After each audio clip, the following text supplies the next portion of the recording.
I think Yes. something else. I can't remember. Oklahoma. And Janet. our conductor Oh, is no. here. Look at her. This is the formal talk. I just came to listen.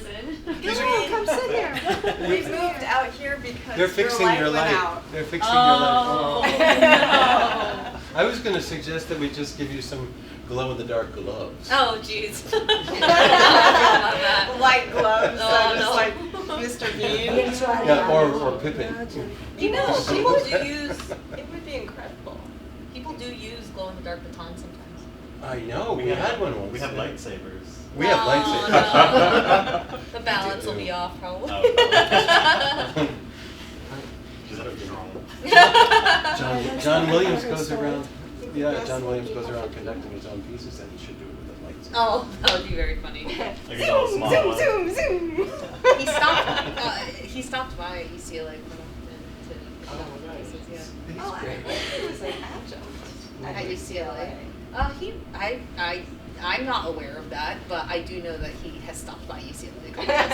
Like the symphonic band was playing like a medley of Star Wars music. Yeah. And that was just the symphonic band didn't have very strong horn players. Oh. So The force was not strong. no, in the that force section. was not strong in that section just for that year. They're typically a very strong section, but he came by and he patted the horn player on the back, said it's okay. He's like, I know what I wrote.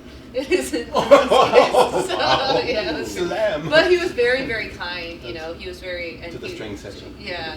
So no, he was kind to everyone. So. Well, he wrote very difficult music for Yeah. a string player. I mean, it's wonderful music. But it's good Yeah. to know, right? Like, he was like, all right, we need it for... Yeah. No, he was very nice. All right, well, So, let's just begin. I want to introduce everyone here. I am so lucky to have this group of people to work with for this cello concerto, which I'm so happy that you're coming here today to listen to. This was born of a talk with Shiwei about her 13-minute cello concerto, and I was like, well, I think that you need more time to get into the world of it, and to like actually have more visual aspects to accompany the music, because it's so evocative, but we should spend more time in that world. And she's like, interesting, huh? And then she didn't say anything until you thought about it, and then she had a million ideas. She's like, I know who we need to work with, and I think we should do this, and it's a really good idea, and you're right, that like concerts are, so I applied for some grants, and this is born of an SFA, anti-racism grant project, and yeah, we were lucky to get the funding for it, and I've been really happy to be able to have these people here and to work with the students in a professional capacity. We're paying them a little bit, and so it feels good to give them the chance to, work and know that it's what they'll do when they leave here.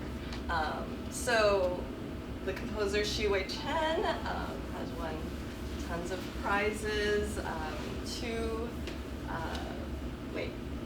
Academy of Arts and Letters prizes. One is coming up in May.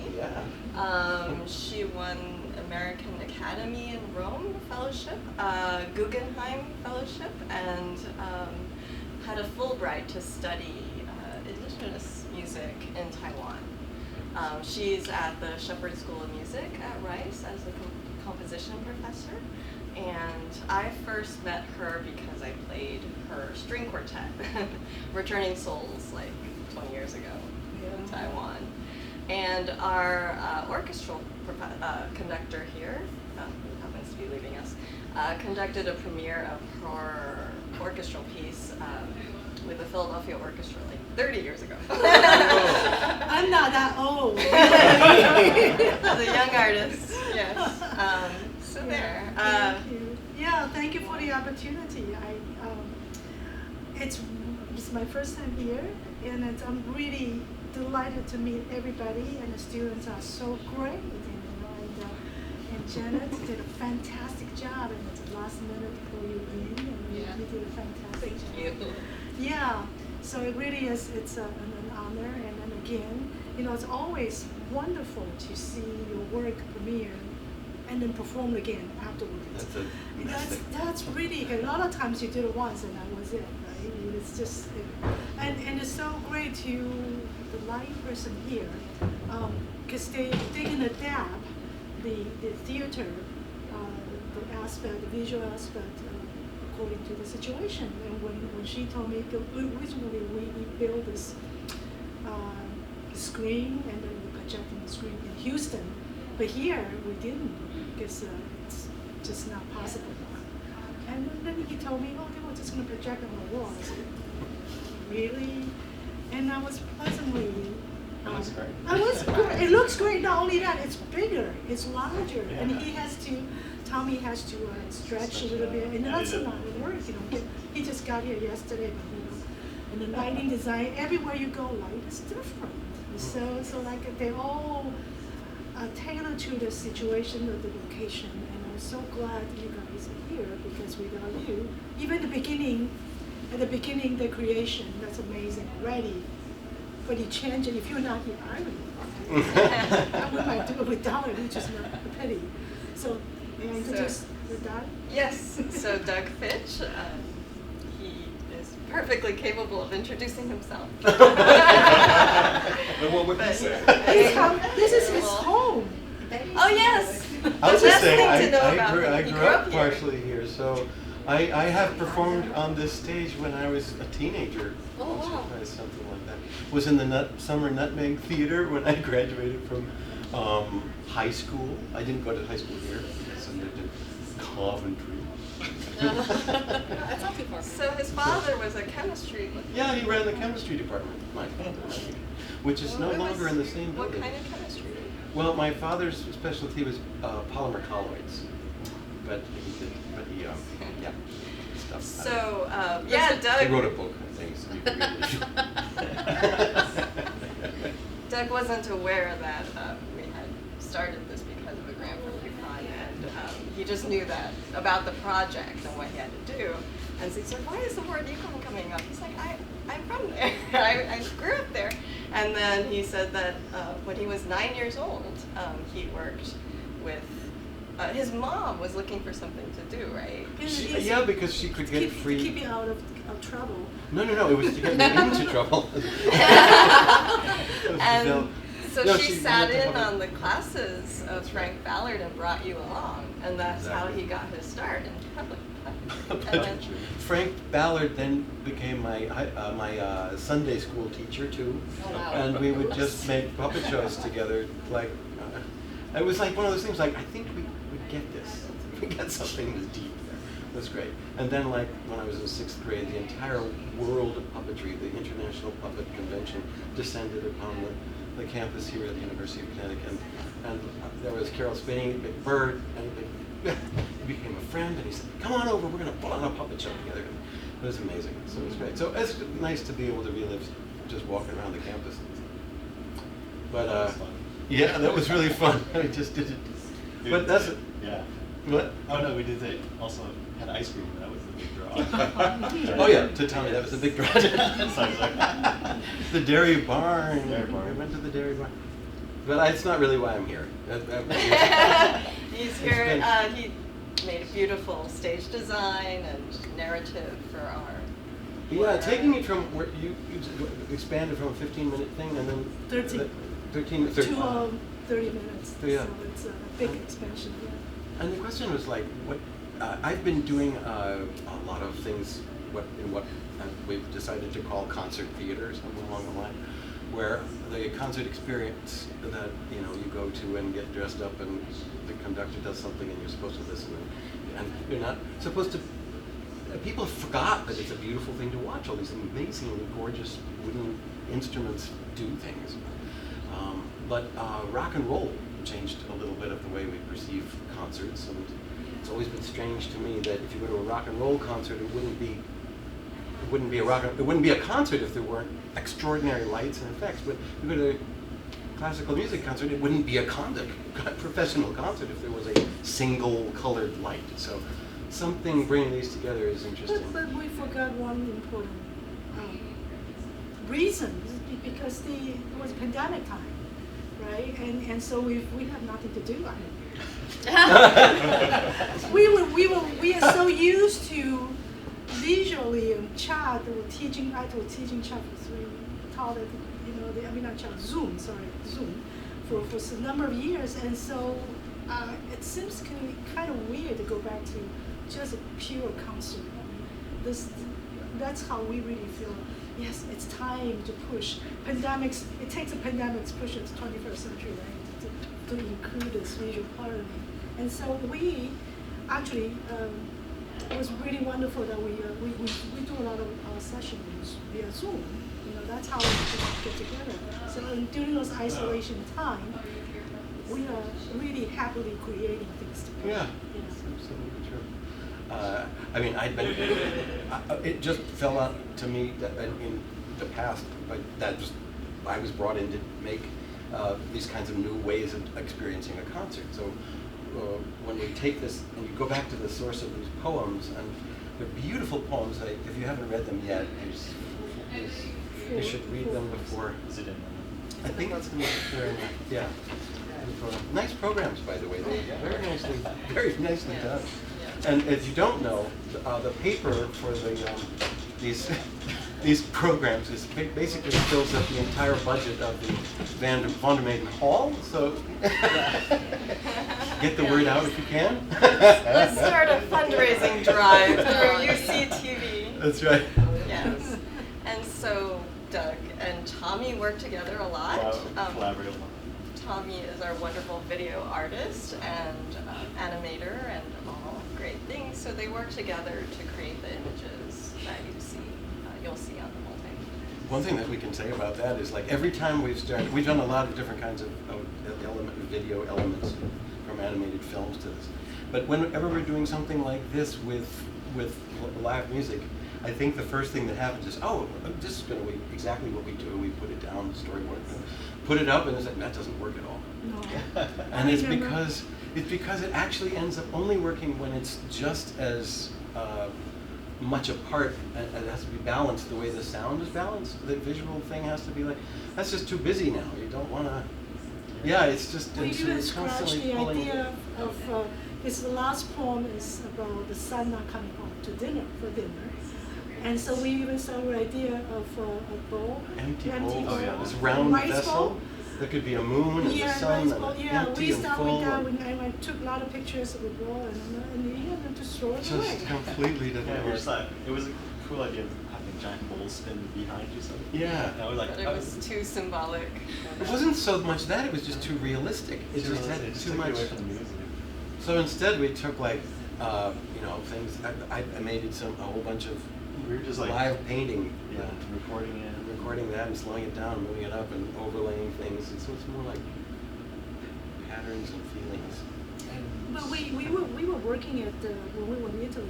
We actually spent last summer in Italy together, and he asked me, so poem, the first movement, feeling, what color does it feel like? I said, I can't remember, but it was some movement is red, some movement is green, right. some movement It is starts yellow. becoming very synesthetic. Yeah, it's the color. And yesterday when I talked to one of our students, and I said, I think the Buddha chanting should be red, and he immediately, yes, that's how I imagine it. So it's nice to hear that it's universal. That when I say red, the other people can imagine it should be red. Yeah. Schoenberg was right. What? He was a synesthetic Oh, I didn't know composer. that. It's Saw not there. all the color and everything. Yeah. What kind of Like colors? highly?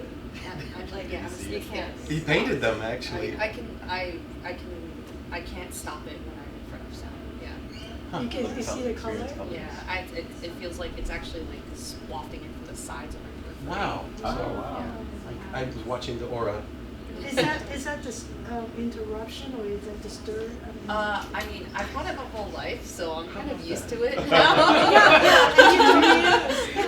Next Wait, so is it only on the sides and not in the? It's not so. Peripheral vision. Yeah, it's peripheral vision, and for other people, it manifests differently. Some people see like flashing lights in the distance.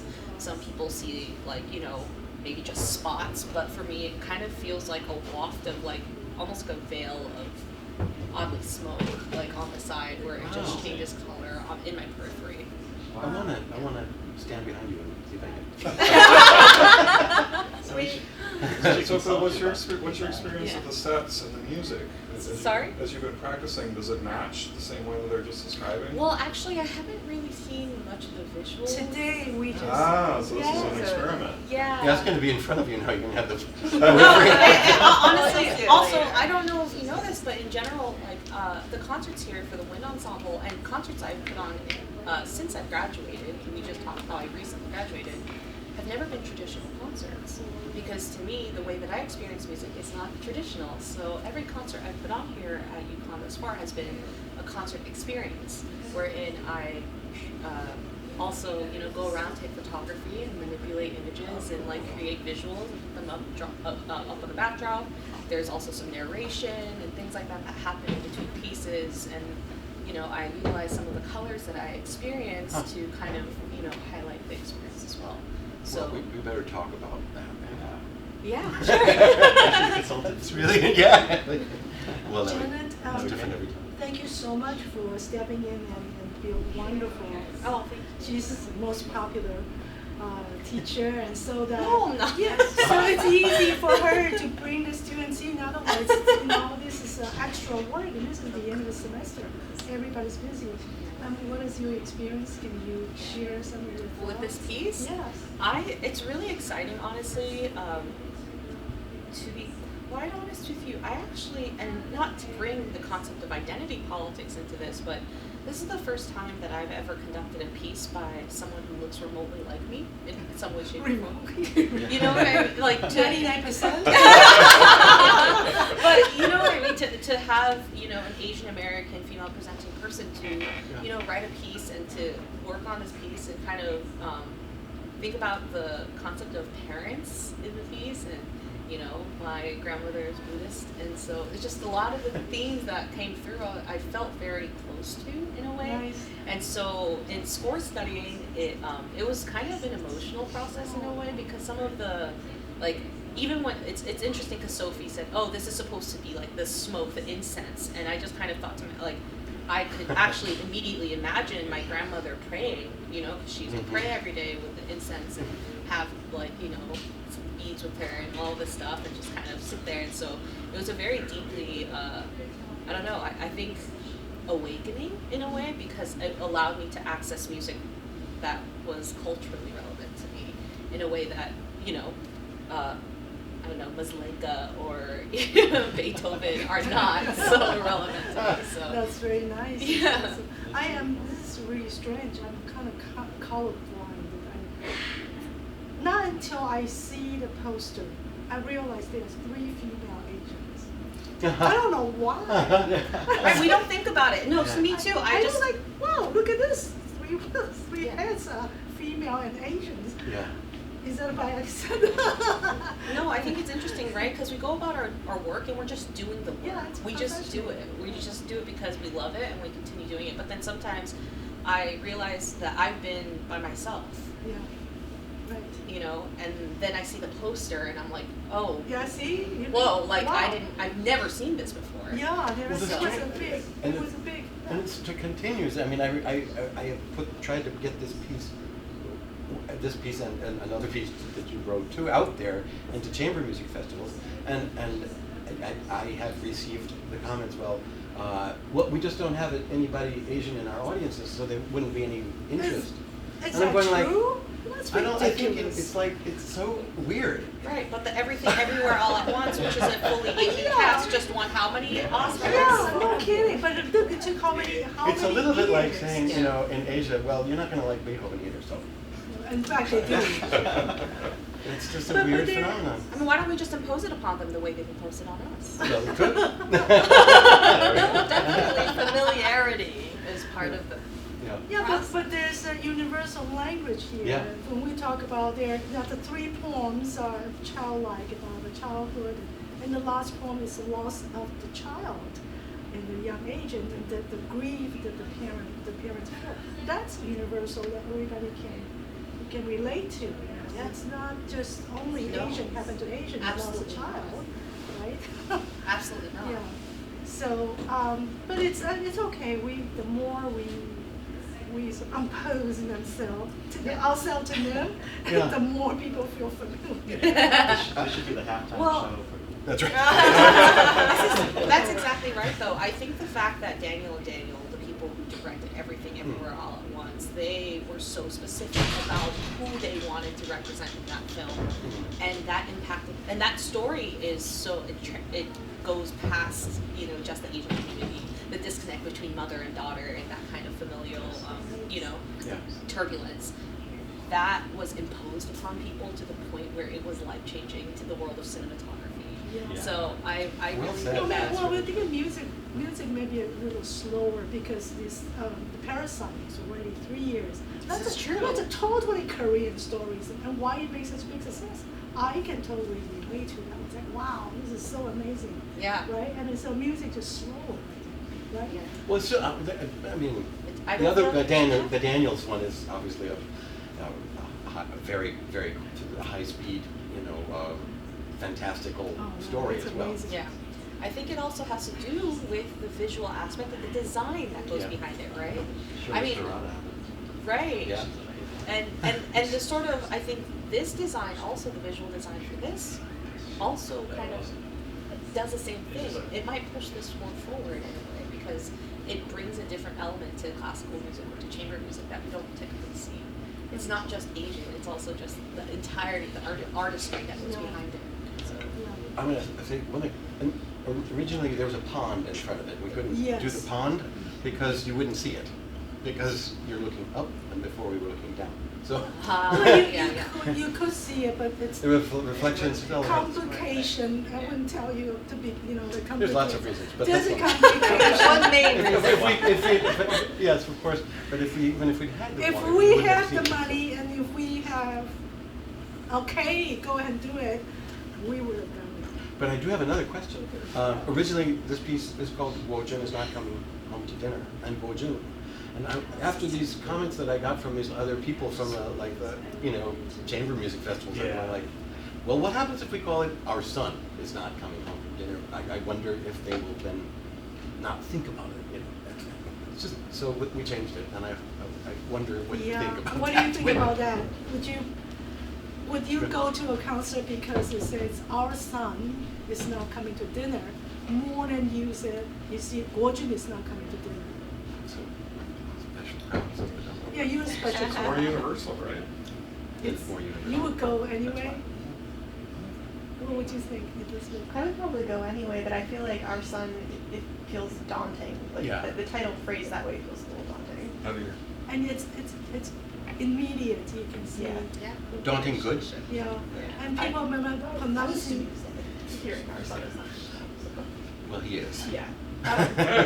But with the name, it just sounds like he's not coming. Like, Yeah. just Yeah, a you random don't know who person. it is, whereas our son. Right, and then people are struggling, Gorgeon, maybe, what to how to pronounce it, right? But awesome. Yeah, so we are officially changing it. In this beginning of this concert, we're changing it to awesome, so people know it's awesome. Evolution of the title. That's Oh, right. the Same title piece. is so important, It is. right? Like a bit of the past, the Sixth Symphony, if yours the Sixth Symphony. Pastoral. Yeah, pastoral. Whoa, people can imagine we're in That changed. the change itself. Big time. Well, I just wondered, should we find out who's in the audience? Is it? we Yeah. don't- Oh, it's about time. Yeah. So I think yes. this is our audience, right? Thank you so much for joining us. Thanks Thank for you. joining us. Thank you. All right. All right. Nice. I always learn something. What did you learn? Well, thank you so much for being here. I know there's a basketball game going on. Pride and joy of this university.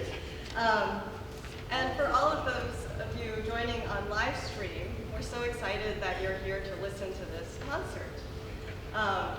This concert is given in thanks to the School of Fine Arts Research Grant for diversity. And it was a pleasure to be able to put together a large group of creatives and performers to put this show for you tonight.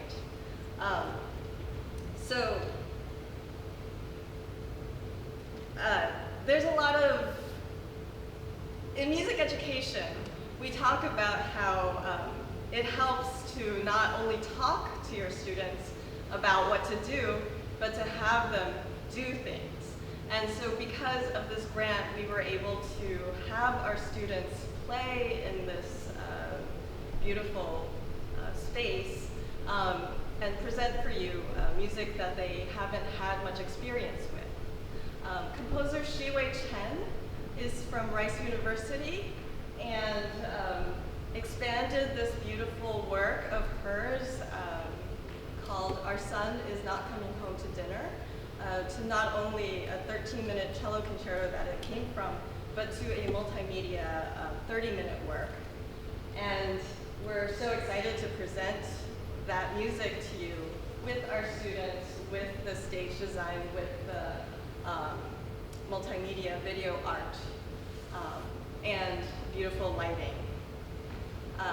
Before that piece will be performed, we're having students play alternative works as well.